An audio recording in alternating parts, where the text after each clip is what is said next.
So, day three, nothing much to say besides I sat down and I was like, play 2-5 till I get a spot on 1-2. And the 2-5 game was pretty much all pros. Well, not all pros. There were a couple fish. There were 3 or 4 fish.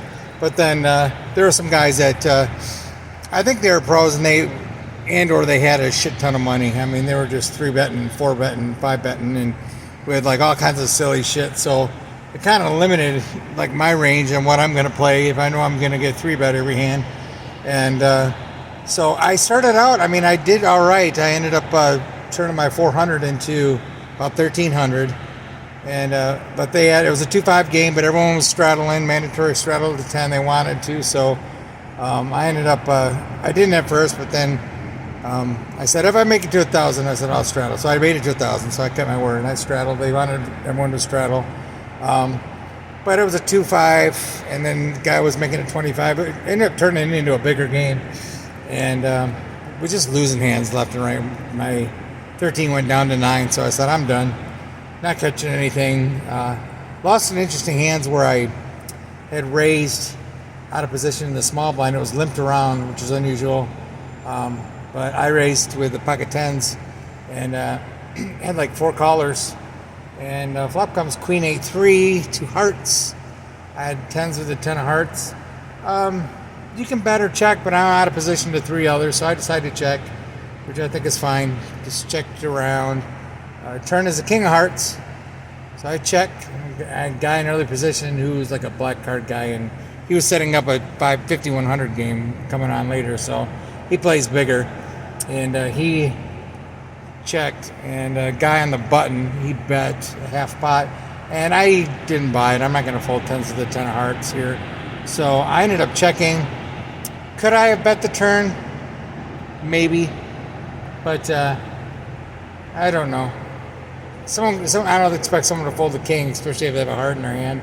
But they probably don't have a high heart because they all limp. So I have to think about if I should have played that any differently. But anyway, I checked and I called, and then the guy who I'm talking about, he ended up, the Asian guy, he ended up raising it to like 400, and then the guy on the button snap fold, so he was just trying to make a stab at it into 4 people, which I don't recommend.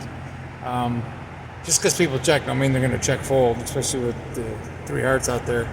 So anyway, I ended up folding, and he said you could pick a card, and I picked a heart. So I'm guessing he had a heart, but that's pretty tricky to check a flush draw when the pre-flop raiser checks to you and check a flush. Is he really checking twice?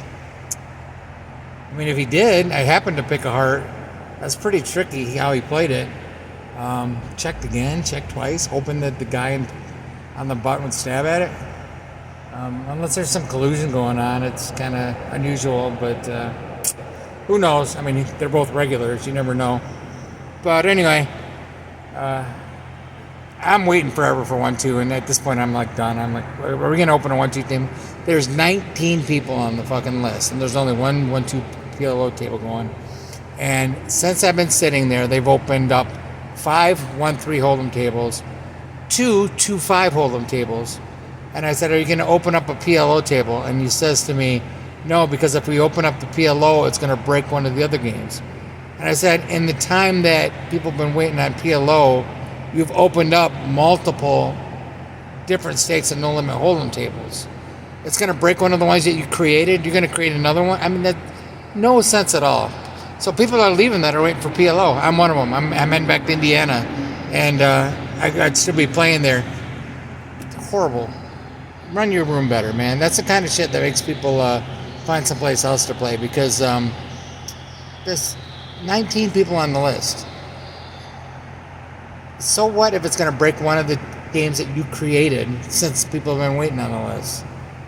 You know, they're going to open probably 10 more hold'em tables before they finally open the one PLO table. And there's not going to be anyone left on it because we're all going to give given up and gone home. So just really poorly run room. I mean, as far as that goes.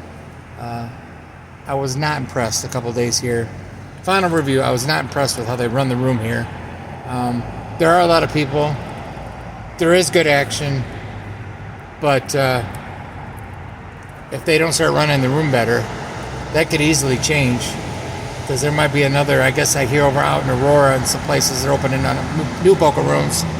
And if that happens and they run it better, I mean, if you run a room poor, I can tell you right now from Shelbyville and Indianapolis, you don't run a room good, people might be there now, but they're going to leave because players will find someplace else to play, just the way it is. So I thought that was really retarded that they would not open a 1-2 PLO game, even though people kept asking them to open one up with 19 people on the list. And like I said, in the 3 hours I was playing Hold'em, they opened up multiple Hold'em tables. So don't tell me we're going to have to break a table. You mean one of the ones you opened and started? There's no logic there at all. I think they're just being lazy.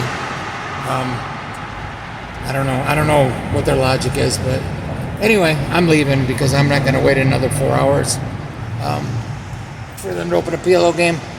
So that's it. Hopefully this is a little helpful. Next video, by the way, I'm going to play probably at the circuit event at the Grand Victoria in Chicago. So I'll be reviewing the old Grand Victoria,